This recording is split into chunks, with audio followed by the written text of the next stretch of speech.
Quando você compra um liquidificador, uma geladeira, um equipamento de videocassete, normalmente todos esses aparelhos vêm acompanhados de um manual de instruções. O microcomputador também vem acompanhado de um manual de instruções que permite mostrar como operar o equipamento com o máximo de proveito. Acontece que existe um hábito muito arraigado entre os brasileiros de sistematicamente e quase que intencionalmente não ler o manual de instruções. Na tentativa de contornar um pouco esse problema, eu fui convidado, Pierluigi Piazza, que fui inclusive um dos responsáveis pela elaboração de algum desses manuais para microcomputadores MSX, fui convidado para fazer esse vídeo, não para substituir o manual, obviamente, mas para que você tenha uma visão geral do que é um sistema MSX e que a partir disso, você tenha vontade de realmente começar a consultar manuais e literaturas e de começar a tirar o máximo proveito que esse microcomputador pode dar para você. MSX é um termo, uma sigla, da qual ouvimos falar muito hoje em dia. Ouvimos falar em MSX em livros, vemos nas bancas revistas a respeito de MSX, na qual estão programas listados. Vemos nas lojas software, ou seja, programas a respeito de MSX, mas o que pouca gente sabe é que MSX não é a marca de um microcomputador. MSX é uma norma. MSX é um padrão. O que significa um padrão? Significa que vários fabricantes, várias marcas de microcomputadores adotam a mesma sistemática, a mesma arquitetura para fabricar um microcomputador. Agora, por que essa necessidade de uma norma? Vamos ver um pouco. Trocar uma lâmpada hoje em dia é uma tarefa extremamente simples. Tão simples que você não presta a menor atenção. Qualquer pessoa com QI ligeiramente superior a de uma alcachofra é capaz de, como é meu caso, por exemplo, é capaz de fazer uma troca de lâmpada tranquilamente. O que acontece é que quando a iluminação a gás estava começando a ser substituída no começo do século por iluminação elétrica, cada fabricante fazia lâmpadas com um tipo de rosca diferente. A aparente vantagem é que o cliente ficava cativo. Uma vez feita uma instalação com equipamento de uma marca, ele era obrigado a comprar lâmpadas da mesma marca para o resto da vida. Com o correr do tempo, se percebeu que isso era uma grande desvantagem para os fabricantes e para os usuários. E por uma questão de respeito ao usuário, se estabeleceu uma norma, se estabeleceu um padrão. Todas as roscas, qualquer que seja a marca, servem em todos os soquetes, qualquer que seja a marca. Um fenômeno análogo aconteceu na microcomputação. Quando, há alguns anos atrás, começou o boom da microinformática, cada fabricante fazia computadores com padrões diferentes, de maneira que o software produzido para um computador não servisse no computador de uma marca concorrente. A aparente vantagem comercial que isso produziu foi desfeita com o correr do tempo porque os usuários começaram a reclamar, já que eles não tinham uma portabilidade de programas de uma máquina para outra. Em junho de 1983, um editor japonês de uma revista de informática, Kei Nishi, resolveu acabar com toda essa confusão de padrões diferentes.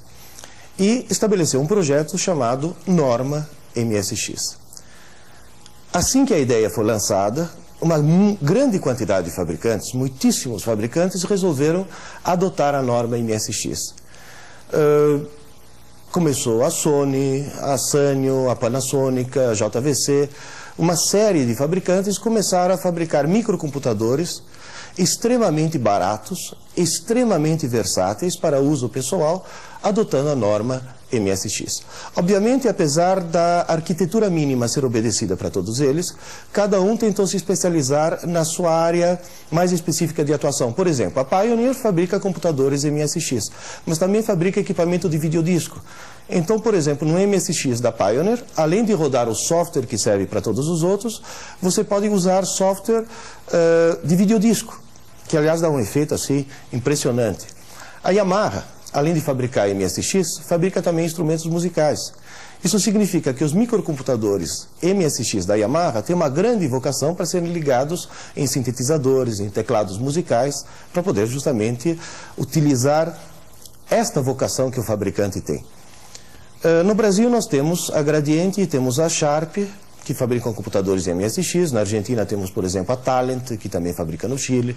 Temos uma grande quantidade de fabricantes, a Philips na Holanda, por exemplo, que produzem microcomputadores MSX, segundo essa norma. Qual é a grande vantagem?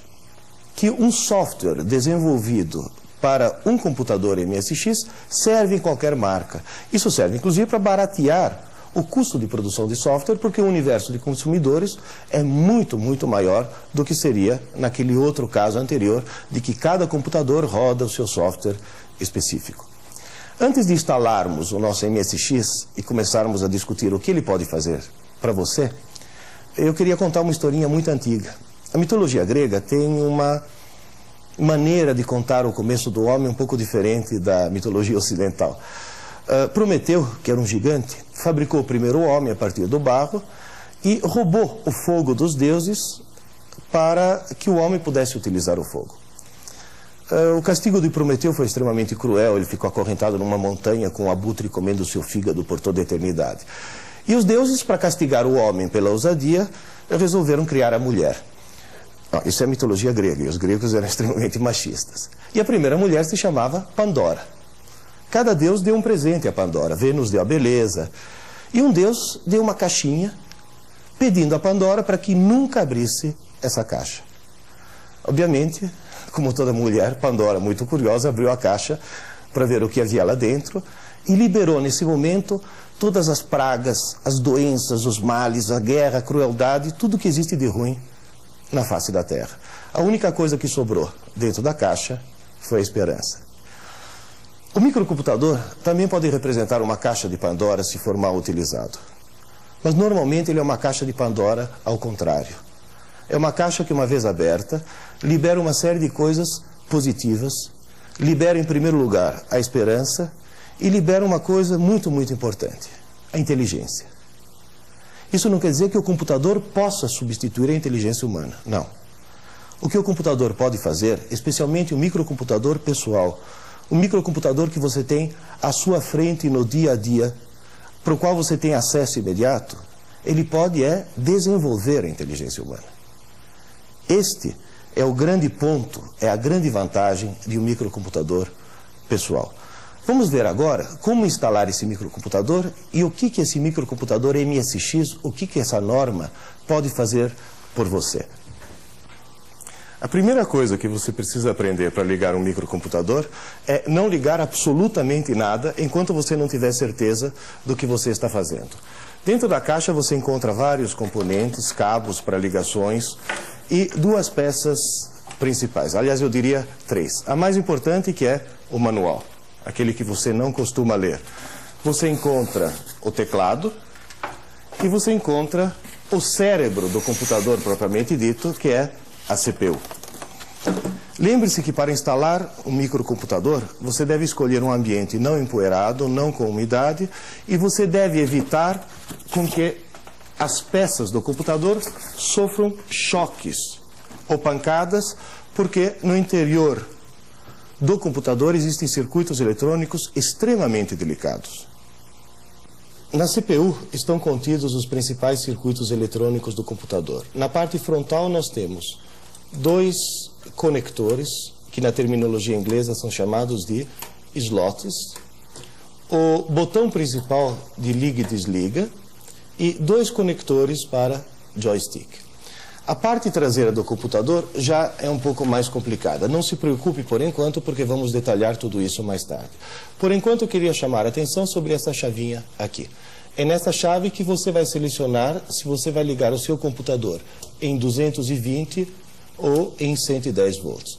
Dependendo da opção da rede elétrica da sua casa, você vai ter que trocar o fusível para 1 ampere ou para meio ampere.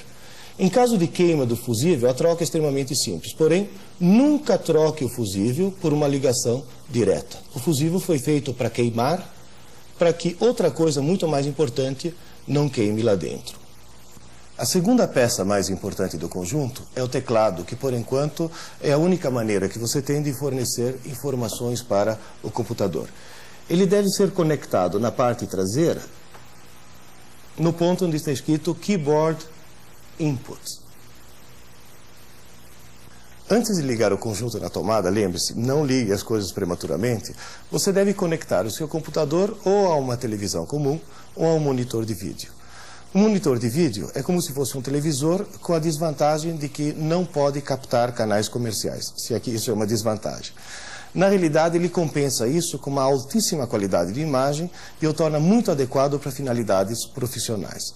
Para que o sinal possa ser mandado do computador para o monitor, na parte traseira, você deve conectar onde está escrito vídeo monocromático, um dos terminais desse cabo, e posteriormente, na traseira do monitor, você deve conectar aqui nesse terminal a outra ponta do cabo.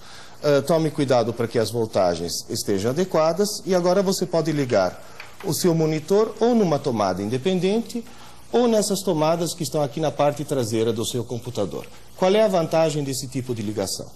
É que você, ao desligar o computador, automaticamente estará desligando também o monitor sem correr o risco, por exemplo, de deixar o computador desligado e o monitor ligado a noite inteira. Se você quiser conectar o seu MSX a um televisor comum, na entrada de antena VHF você deve ligar este balão.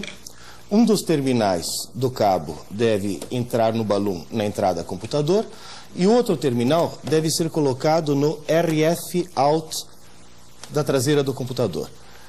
No seu MSX existe uma espécie de pequena estação transmissora de TV que pode operar ou no canal 3 ou no canal 4. Você vai escolher, dependendo da distribuição de canais comerciais da sua cidade, qual o canal mais conveniente e, obviamente, na frente do televisor você deve sintonizá-lo no canal escolhido, ou 3 ou 4. E chegou finalmente o momento solene de ligarmos o computador na tomada. Após certificar-se de que todas as ligações estão corretas, você liga a chave geral no botão Power. Deve aparecer na tela uma mensagem do fabricante e logo a seguir aparece uma mensagem onde se indica que o computador está pronto para trabalhar em BASIC. Acontece que o computador é um idiota passivo, ele não faz absolutamente nada se não receber instruções. A maneira mais imediata para fornecer instruções para o computador é através do teclado, mas essa não é a única forma. Você pode trazer um programa, um software para o computador através de uma fita, por exemplo. Ou, eventualmente, você pode trazer através de discos magnéticos. Uma outra maneira bastante imediata para se trazer programa para o computador é através de um cartucho, um cartridge, como dizem os japoneses. Você pode até trazer um programa para o computador através do telefone. Existem as maneiras mais variadas e possíveis de se introduzir um programa dentro do seu computador. Existe, por exemplo, em São Paulo, uma rádio, a Rádio USP, que transmite em FM software por computador, que você pode captar no equipamento de som e depois reproduzindo num gravador cassete, pode inserir dentro do seu computador.